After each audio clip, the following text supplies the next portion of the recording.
সাংবাদিক দিলৱাৰ হুছেইন মজুমদাৰক যি আক্ৰোশমূলকভাৱে গ্ৰেপ্তাৰ কৰা হৈছে সেই কথাক আমি ছাত্ৰ সন্থাই গৰিহণা দিছো আৰু সাংবাদিকগৰাকীক বিনা চৰ্তে মুকলি কৰি দিবৰ কাৰণে দাবী জনাইছো। অসমত এইটো এটা নভবা নিচিন্তা ধৰণৰ ঘটনা ঘটিছে।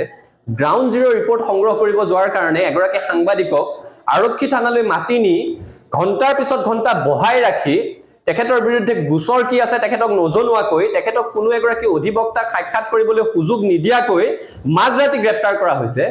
যেটো এটা কথা স্পষ্ট হৈ পৰিছে যে এই হিমন্ত বিশ্ব শৰ্মা নেতৃত্বাধীন চৰকাৰখনৰ দিনত গণতন্ত্ৰৰ চতুৰ্থ স্তম্ভৰ কণ্ঠ ৰুদ্ধ কৰাৰ যে অপচেষ্টা চলিছে তাৰে এটা প্ৰতিফলন কালিৰ দিনটোত ঘটা আমি সকলোৱে দেখিবলৈ পাইছো। আৰু এটো প্ৰথম ঘটনা নহয়। এই যে কয় এদেউ দুদেউ লুটানিয়াৰ সেও এই চৰকাৰখনে সেই ঘটনাটো ধাৰাবাহিকভাৱে ঘটাই আহিছিলে। মুখ্যমন্ত্ৰীয়ে সংবাদ মেলত যদি তেখেতৰ মনা বিচৰা ধৰণৰ প্ৰশ্ন নুসুধে সাংবাদিকক তুচ্ছতাচ্ছিল্য কৰে।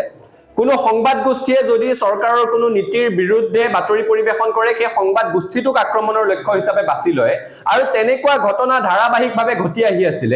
এইখন অসমত বাতৰি পৰিবেশন কৰিবলৈ যোৱা সাংবাদিকে আৰক্ষীৰ টিয়াৰ গেছ খাবলগীয়া পৰিবেশৰ সৃষ্টি হয় আৰু তাৰ পিছত কালি গ্ৰাউণ্ড জিৰ' ৰিপৰ্ট সংগ্ৰহ কৰিব যোৱা এগৰাকী সাংবাদিকক গ্ৰেপ্তাৰ কৰিছে আৰু তেখেতৰ বিৰুদ্ধে গোচৰ জাপি দিছে।